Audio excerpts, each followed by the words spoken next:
with his eyes red-rimmed. The long-lost heir pointed a finger at my face in front of the entire senior class, screaming that I had stolen his life as a billionaire's son and that I should crawl back to the gutter. I couldn't help it. I laughed out loud. He was really going to stake his claim without doing any basic research. That multi-billion-dollar fortune he was talking about? Every last bill was issued by the Bank of Heaven and Hell. Our family runs a funeral home, you idiot. Ethan, you've been living my life for 18 years. Are you trying to steal my fiancée now, too? Caleb Vance's eyes were bloodshot, his fists clenched tight. He was standing on the teacher's platform in our AP Physics classroom, with all our classmates watching the drama unfold. The most popular girl in school, Ashley Monroe, stood beside him, clutching his sleeve with a look of pure adoration. I was in the back row, cleaning out my ear with my pinky. How exactly was I stealing his fiancée? Ashley's family ran a wholesale floral business, specializing in wreaths. My family ran a chain of funeral homes. In our world, that's called synergy. Our parents got drunk together once and made some dumb joke about an arranged marriage. Caleb, don't get so worked up, Ashley said, her voice like honey. Ethan's just confused right now. Tears started rolling down Caleb's cheeks. Ashley, you don't get it. I suffered for 18 years in some backwoods town. I barely had enough to eat. And him? He was living in a mansion, driving luxury cars. Now that I'm finally home, he refuses to get out of my family's house. Every head in the class swiveled to look at me. Their eyes were dripping with contempt. Ethan's got some nerve. Seriously, stealing someone's life and then squatting in their house. I stood up. The legs of my chair scraped against the linoleum, a piercing shriek that silenced the room. I looked at Caleb. You want me to get out of the Vance house? That's right. You're fake. Give me back the billion-dollar fortune that belongs to me. Caleb's voice cracked on the last word. I burst out laughing. I honestly couldn't hold it in. A billion-dollar fortune? To be fair, the hell bank notes we had stacked in 3 separate warehouses probably added up to a few trillion. The looks I was getting from my classmates turned from contempt to confusion. Caleb's face was turning purple. What are you laughing at? You stole my identity as the heir to a fortune, and you have the nerve to laugh. I walked to the front of the room and clapped him on the shoulder. He recoiled in disgust, brushing off his cheap, knockoff designer shirt as if I had the plague. Caleb, before you came here to claim your birthright, did you even bother to Google what our family actually does? He puffed out his chest, his voice booming with pride, loud enough for the whole school to hear. Of course I did. My real father is the chairman of the Eternity Holdings Group. He's a billionaire. He has dozens of subsidiaries across the state. It's a massive multinational corporation involved in real estate, wellness, and high-end specialized services. Ashley's eyes sparkled as she clung to his arm, her face a mask of worship. Caleb, you're amazing. I knew you were destined for greatness. Not like some people who live someone else's good life for 18 years and then shamelessly refuse to leave when the real owner comes back. The other students, sensing a shift in the social hierarchy, immediately started kissing up. Caleb, man, don't forget the little people when you're rich. Dude, you're going to be the biggest trust fund kid in Chicago. You'll probably have a couple of Rolls Royces just to drive to the grocery store, right? Floating on a cloud of praise, Caleb stood up straighter and pointed at me, issuing his official eviction notice. You hear that? Ethan, if you know what's good for you, get out of my family's mansion and leave all those designer watches and luxury car keys in your room. They're mine. I looked at his arrogant face and gave him a slow, deliberate nod. Eternity Holdings Group. It was indeed a massive corporation. The full name, however, was Eternity Holdings Group, Premier Funeral and Mortuary Services.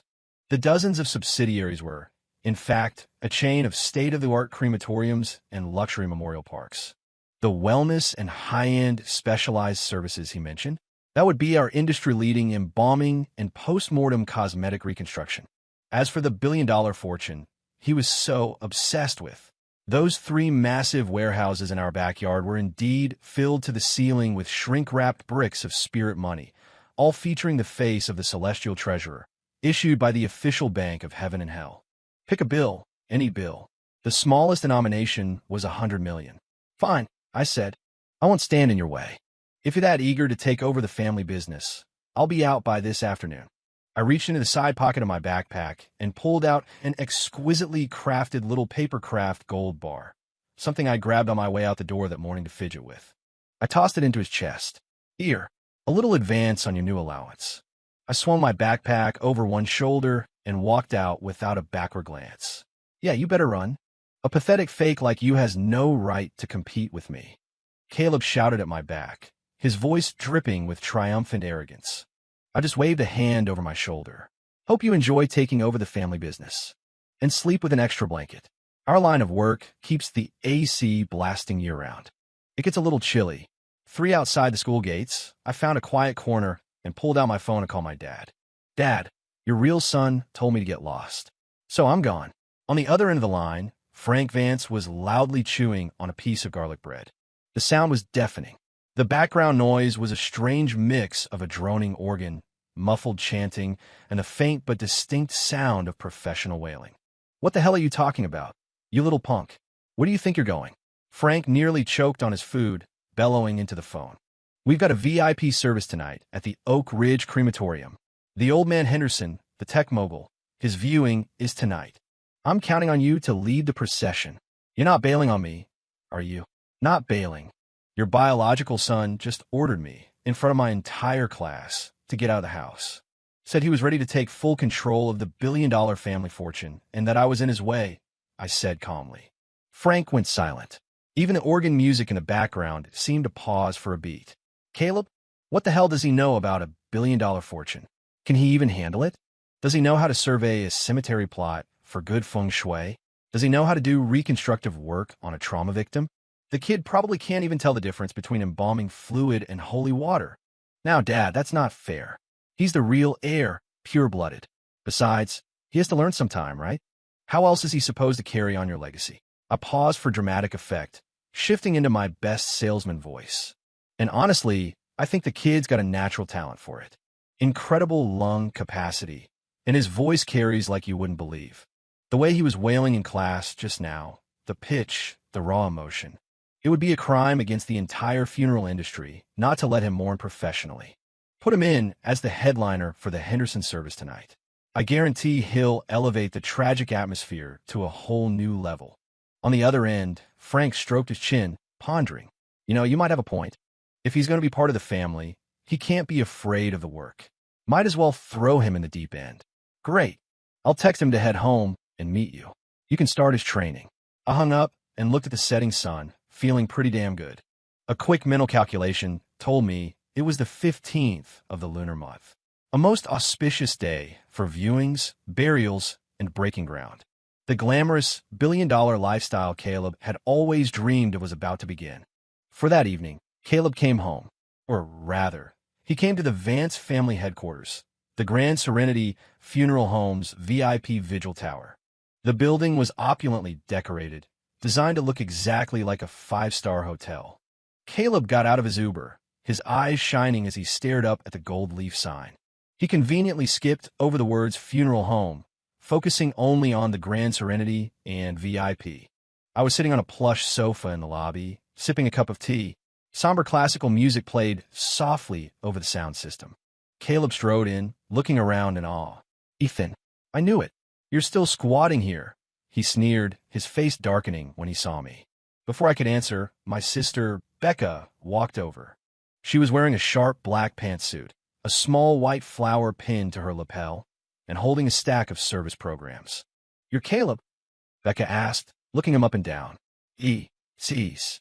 That's me, Caleb said, instantly switching to a sweet, boyish smile. Becca nodded. You look sturdy. Good. Come with me to the back. The back? To see my new sports car? Caleb asked, his face alight with anticipation. Sports car? Oh, you mean the hearse. It's in the shop today. Come on, you can help me with a sticky cooling unit. The one in viewing room 3 is acting up. Becca said it without even looking at him, already walking away. Caleb froze. Cooling unit? What cooling unit? I took a sip of my tea and offered a helpful clarification. It's a refrigerated casket. The core of our business. Caleb's knees buckled. He dropped straight to the polished marble floor. This is what you guys do. Caleb's voice trembled. It's what we do.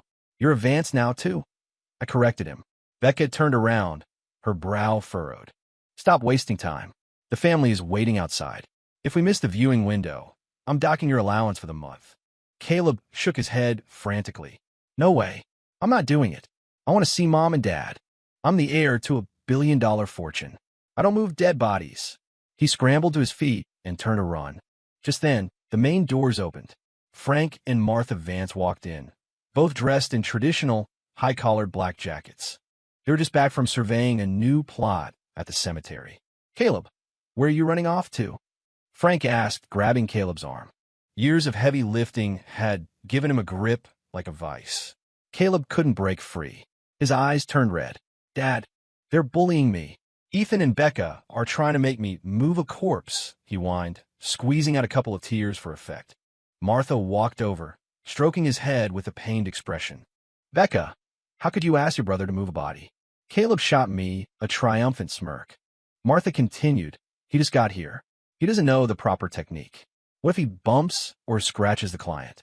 Have him start by shadowing Ethan in the prep room. Learning cosmetics is much easier. Caleb's smile froze on his face. He sucked in a breath, but it never came out. His eyes rolled back in his head, and he fainted on the spot. 6 when Caleb came to, he was lying on a sofa in his second-floor break room. I was sitting nearby, peeling an apple. He shot upright, gasping for air. You're awake. Apple. I offer him a slice. He slapped it out of my hand. Ethan, this is your sick joke, isn't it? You planned all of this to screw with me. The funeral home, the crematorium, it's all a lie. You just want to humiliate me, he shrieked hysterically. I sighed. I got up, walked to the window, and yanked open the heavy blackout curtains. The window overlooked the back lot. Visible under the security lights were a long row of gleaming, stainless steel refrigeration units, the tall chimneys of 3 industrial crematoriums, and dozens of life-size paper effigies. People, cars, houses, stacked neatly in an open area. A gust of night wind blew through the yard. The heads of the paper people all swayed in unison. Caleb screamed. He scrambled backward until his back hit the wall, clamping his hands over his eyes. Do you believe me now? I said, closing the curtains. We really are loaded. We have over 300 different styles of burial suits alone. I don't believe it. I don't. I did my research. The Eternity Holdings Group owns real estate, hotels, he stammered, his lips trembling. Oh, that's Eternity Real Estate, our luxury cemetery development branch. And the hotel is this building. These are the VIP suites for families holding vigils. I explained patiently. Caleb completely fell apart. He sank to the floor, holding his head in his hands and sobbing. The high society life he'd imagined. Yachts, champagne, supermodels, corporate takeovers. The high society life he got. Urns, spirit money, professional mourners, all-night vigils. The whiplash was too much. His brain just short-circuited. 7 the next morning, Caleb came downstairs with 2 massive dark circles under his eyes. He clearly hadn't slept. The soundproofing in this building was good, but you could always hear the faint, distant sound of someone crying. Frank was at the dining table, drinking black coffee and eating a bagel. Caleb, get some food. After you eat, you're coming with me to viewing room 3. An old gentleman passed yesterday, and the family wants the full premium service, Frank said without looking up. Caleb bit his lip. He suddenly rushed over to Frank. Dad, I don't want to do this. It scares me. Make Ethan do it. He's been doing it for years. He's a pro. I just want to be a normal kid and go to school. Frank put down his coffee mug. His face hardened. In the Vance family, we don't carry dead weight. If you don't learn the business, how are you supposed to take over? How are you going to manage hundreds of employees? I don't want to take over. Just cash me out. I want the money. Caleb blurted out. The air went still. Frank stared at him, his eyes sharp. You want money? You think money just grows on trees? This is clean money, earned one client at a time, by dealing with the dead with respect. Frank slammed his hand on the table. The coffee in his mug sloshed over the side. Caleb flinched, shrinking back. Dad, Caleb just got here. Give him time, I said, wiping the table with a napkin while adding a little fuel to the fire. But today's service is a big deal. If he messes it up, the client will be furious. Mess it up? He wouldn't dare. Frank glared. Today, you stick to Ethan like glue. What he tells you to mourn, you mourn. When he tells you to bow, you bow. Ethan, you keep an eye on him. You got it, I replied. Caleb shot me a look of pure, undiluted hatred. 8 Viewing Room 3. The family's cries filled the air. This was, indeed, a major service. The deceased had been a prominent figure in the city. I was wearing a simple officiant's robe, holding a small ceremonial bell. Caleb had been forced into a plain, white mourning robe and was standing behind me. Ethan, you just wait. I'm not going to let you look down on me, he hissed, his voice low and seething. I rang the bell. The clear, crisp sound echoed through the hall. Less talking. The family is starting the procession. Get ready. Caleb snorted. He cleared his throat, then dramatically threw himself to his knees in front of the casket. Grandpa, oh, Grandpa, why did you have to leave so soon? What am I going to do all alone in this world? He wailed, his voice piercingly loud. The entire family fell silent, stunned. The deceased's eldest son walked over, a confused look on his face.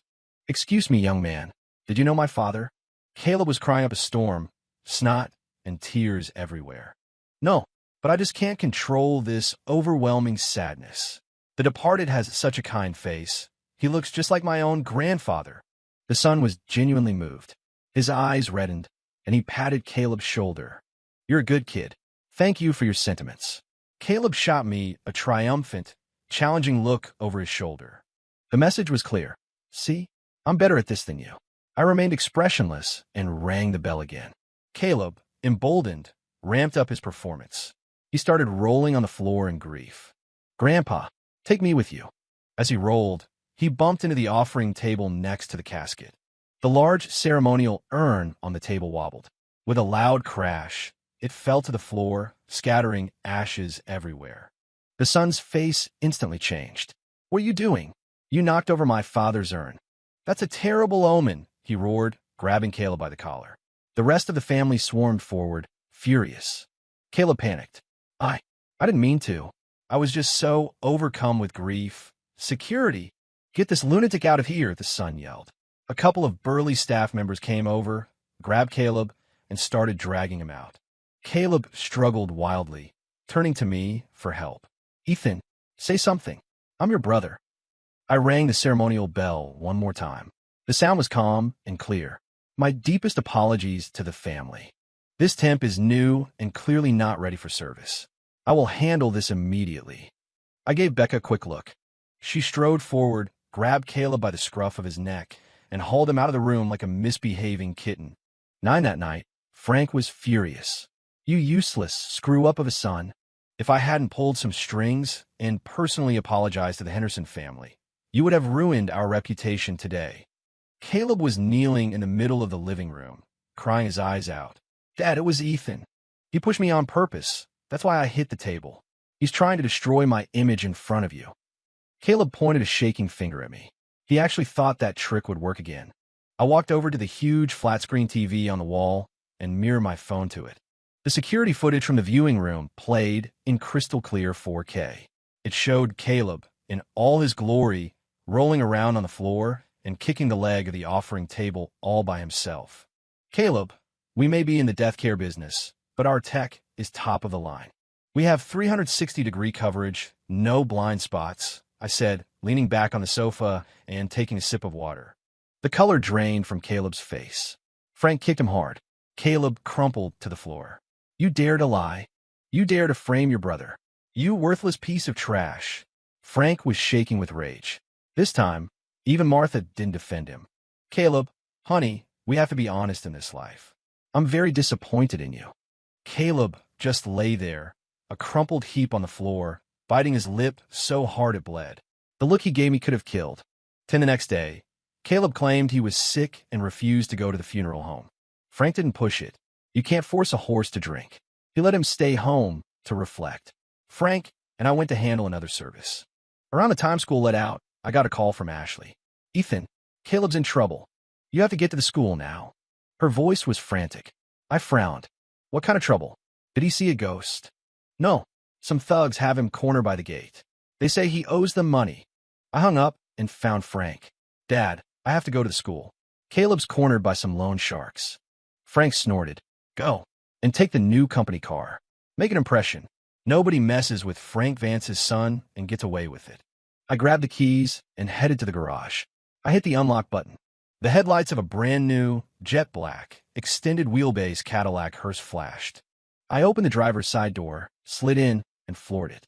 The engine let out a low, menacing rumble. 11 The school entrance was a mob scene. It was peak dismissal time. Caleb was pinned against a brick wall by 3 guys with bad-dye jobs and worse attitudes. Ashley was standing nearby, wringing her hands. "You can't do this. I've already called the police." Ashley yelled. The leader of the trio just laughed. "Call the cops? He owes our boss money, fair and square. Borrowed 10 grand back in his hick town. Now that we hear he's a big-shot billionaire, the interest brings the total to 30 grand. The students watching started whispering. Didn't Caleb say he was some billionaire's heir? How can he not have 30 grand? Guess the family doesn't like him much. He's just a new guy, after all. Caleb was sweating bullets. "I don't have it. My dad hasn't given me an allowance yet. Go ask Ethan. He has money." Without a moment's hesitation, he threw me under the bus. The thug grabbed a fistful of his hair. "Cut the crap. You don't have the money today. You're leaving without a kneecap." Honk! An incredibly loud, deep car horn blasted through the air. The crowd of students flinched and parted like the Red Sea. A long, jet-black Cadillac glided to a stop right in front of the gate. The front grille was adorned with a massive, tasteful arrangement of white lilies. The windows were tinted so dark they looked like polished obsidian. The entire area fell silent. The car's purpose was unmistakable. I pushed the door open and stepped out. I was wearing a black trench coat and sunglasses. "Who needs 30 grand? I asked, taking off the sunglasses. The lead thug stared at me, then at the hearse, then back at me. "Ooh, who the hell are you?" Caleb yelled as if he'd just seen his savior. "Ethan, you're finally here. Pay them for me. Hurry up." He said it with such entitlement, like I was his personal ATM. 12 I walked up to the lead thug. I reached into my coat and pulled out a thick stack of bills. Not US dollars, though. These were held banknotes, issued by the Celestial Treasury. Denomination, 100 million each. I shoved the stack of spirit money into the thug's hands. 30 grand is an insult. Here's 30 billion. Go nuts. Don't be shy. The thug looked down at the money in his hands. His face turned a sickly shade of green. "You son of a bitch. You trying to mess with me with dead people money?" He swung a fist at my face. I sidestepped, grabbed his wrist, and twisted it down. He let out a yelp and dropped to his knees. His 2 buddies charged. I kicked one in the stomach and grabbed the other by his jacket, using his own momentum to slam him against the side of the hearse. The impact made a dull, heavy thud. In seconds, all 3 were on the ground groaning. The whole thing was fluid and efficient. After a decade of moving caskets, I was a lot stronger than I looked. The crowd of students gasped. Caleb's jaw was on the floor. I dusted off my hands and walked over to him. Feeling bold now, racking up debts and expecting me to pay them. Caleb swallowed hard and took a step back. "Ethan, what are you doing? I'm your brother. Get in the car. Dad wants you home for dinner," I said, pointing to the hearse behind me. Caleb shook his head frantically. "I'm not getting in that thing. It's bad luck. Everyone's watching. It'll ruin my reputation." He grabbed onto the iron bars of the school gate for dear life. I sighed. I walked over, grabbed the back of his collar, and dragged him like a sack of potatoes over to the hearse. I opened the rear hatch. There were no seats in the back, just a long, carpeted platform with rollers, normally used for sliding a casket in and out. I tossed him inside, slammed the hatch, locked it, all in one smooth motion. I got back into the driver's seat and started the engine. And to the stunned silence of the entire student body, I drove off, my brother rattling around in the back of the hearse. 13 The sound of Caleb's frantic pounding and screaming echoed from the back.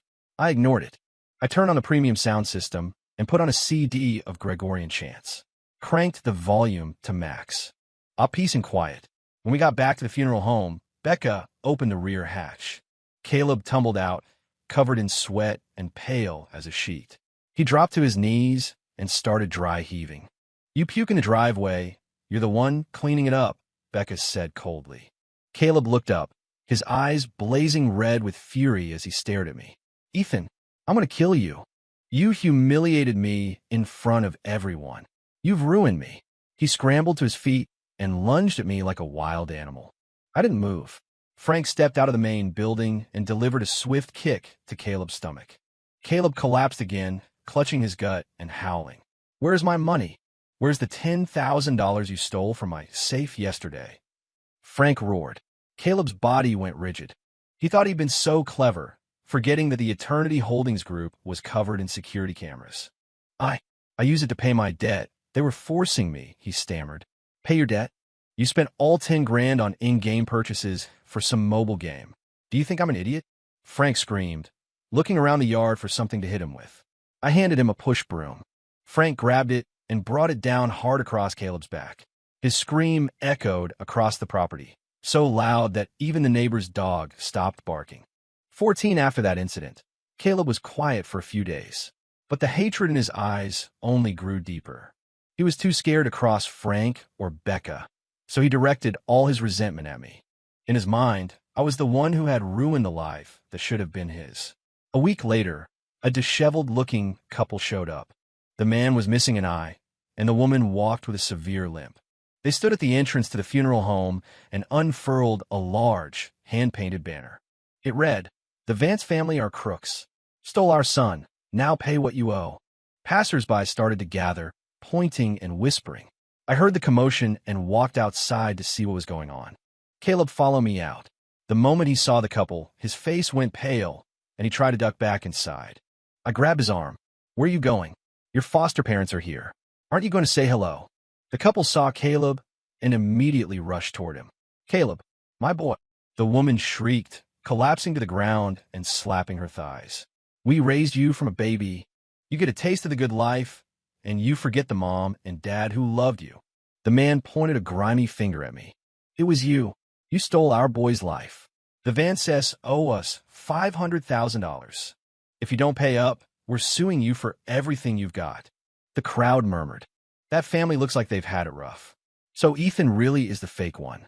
That poor other kid." Caleb violently shook their hands off him. His face was a mask of disgust. "What are you doing here? I already gave you the 10,000 to shut you up. Get out of here. Just go," he hissed under his breath. "So that's where the 10 grand really went." The man sneered. 10,000? You think that's enough to buy our silence? You're a rich kid now. 500 grand. Or we'll be here every single day until we run your precious business into the ground." With that, the man lay down flat on his back, right in the entranceway, closed his eyes, and played dead. The woman immediately followed suit. It was a classic, shameless shakedown. Caleb was frantic. He knew Frank valued the business's reputation above all else. If they caused a big enough scene, he'd be the one kick to the curb. 15, I looked at the 2 bodies on my driveway. I smiled. Playing dead in front of a funeral home? They couldn't have picked a better spot. I took out my phone and used the internal intercom app. "Team Alpha and Bravo, gear up and report to the main entrance. We have a walk-in. Priority service." Less than a minute later, Becca emerged with a dozen employees in matching black suits. They weren't carrying weapons. They were carrying symbols, horns, stacks of spirit money, and ceremonial banners. Becca gave a sharp wave of her hand. A brass quintet immediately surrounded the couple and launched into the most ear-splitting, chaotic funeral dirge I had ever heard, blasting it directly into their ears. The piercing sound tore through the air. The couple flinched and clamped their hands over their ears, but they stubbornly refused to get up. "Make it rain," I ordered. 2 employees stepped forward with large trash bags, grabbed huge fistfuls of held banknotes, and began showering the couple with them. A blizzard of fake money with astronomical denominations fluttered down, covering their bodies. "Light the incense. Bring the offerings." 3 large incense burners were placed around their heads, and thick sticks of incense were lit, shrouding them in fragrant smoke. A plate of hard dinner rolls was placed by their hands. The onlookers were speechless. This was a level of conflict resolution they had never witnessed. A physical shakedown met with a spiritual exorcism. The man couldn't take it anymore. He shot up, his face purple with rage. "What are you doing? Are you trying to curse us to death?" I walked forward, a pleasant smile on my face. "Well, you were playing dead in our doorway. Here at Grand Serenity, we pride ourselves on thorough, attentive service. Consider this our platinum stairway to heaven package. It's on the house. The man was shaking with fury. He swung a punch at me. "I'll kill you." I didn't even flinch. Two police officers suddenly stepped out from behind the main gate, grabbing the man's arms and expertly cuffing him. The click of the handcuffs was crisp and final. The man froze. "What is this? Police brutality. I'm the victim here." 16, I held up a file folder for the man to see. Rick Miller. Sherry Miller. "Do you really want to explain how Caleb ended up in your care? Because we both know the truth, don't we?" Caleb's head snapped up, his face a mask of disbelief. "What do you mean? They found me. I was legally adopted, wasn't I?" I looked at him, my voice flat. "You think it was a coincidence they found you?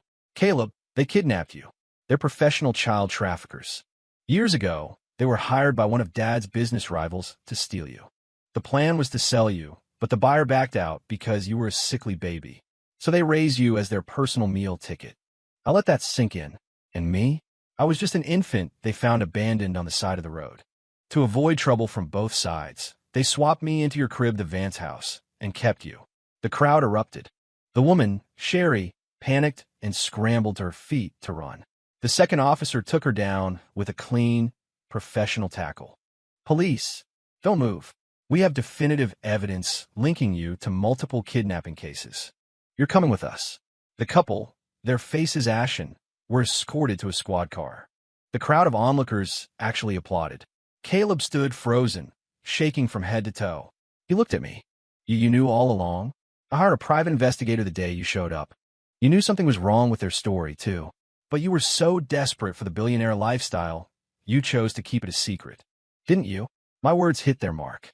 Caleb's legs gave out, and he collapsed onto the pavement. All his schemes, all his lies had just been blown to pieces. Frank walked out of the main entrance, calmly polishing a pair of walnuts in his hand. "Caleb, the Vance family can afford to support a fool, but we will not tolerate a snake." Caleb grabbed Frank's leg, sobbing hysterically. "Dad, I was wrong. I was so wrong. Please don't kick me out." Frank kicked his hand away. "I'm not kicking you out. Starting tomorrow, you're on the night shift in the morgue. We can talk about you inheriting anything when you've finally grown a spine." 17 time flew. Before we knew it, senior year was over. The day SAT scores were released, the entire Vance household was on edge. Frank even set up a small altar in the yard and lit incense for the patron saints of our profession. I sat down at the computer and typed in my login information. The page lagged for 10 seconds, then loaded. The score popped up, 1,600. A perfect score, top in the state. Frank stared at the number, so excited he crushed the walnuts he was holding in his hand. "That's my boy. That's my boy. You've made this family proud." Becca slapped me on the back so hard I nearly coughed up a lung. "How was your brain even wired? The plans to take Eternity Holdings public are all on you now." Martha, her eyes red with tears, was already on the phone booking the fanciest restaurant in Chicago for a celebration dinner. I just smiled and took a sip of my tea. This was all part of the plan. I walked out to the back lot. In front of Cold Storage Unit 3, Caleb was in a set of work overalls, meticulously polishing a refrigerated casket. He was thinner. The entitled anger on his face was gone, replaced by a quiet, almost numb calmness. 6 months of working the night shift had sanded down all his sharp edges. I walked over and knocked on the glass top of the unit. He looked up at me. "Congratulations. On the perfect score." His voice was quiet. "Thanks." I took a debit card out of my pocket and held it out to him. "There's 10 grand on here. Dad told me to give it to you. It's your salary for the last 6 months." Caleb just stared at it, not taking it. "Take it, and stop with the stupid ideas. You work hard, and this family will take care of you." I pushed the card into his hand. Caleb clutched the card, and his eyes suddenly welled up. He looked down as a tear splashed onto the glass of the casket. "Ethan, I am sorry. I was such a bastard. I didn't say anything. I just turned to walk away. You know," he said to my back, "working with the dead isn't so bad. They don't lie, and they don't judge me." I waved a hand over my shoulder. "Great. Now, finish up. We've got 2 donor bodies being delivered from the University Medical Center tonight. You're on intake." Caleb's body went stiff. "Me again? By myself? It's creepy back here at night. What's there to be scared of? You're the true-born son of the Vance family. Try to act like the heir to the throne." I pushed open the door and stepped back into the sunlight. Behind me, in the yard, the paper effigies swayed gently in a breeze. The story of the Vance family was far from over. Eternity Holdings was about to get bigger, stronger, and go global. As long as people die, business will never be bad. That's what it means to be a real billion-dollar family.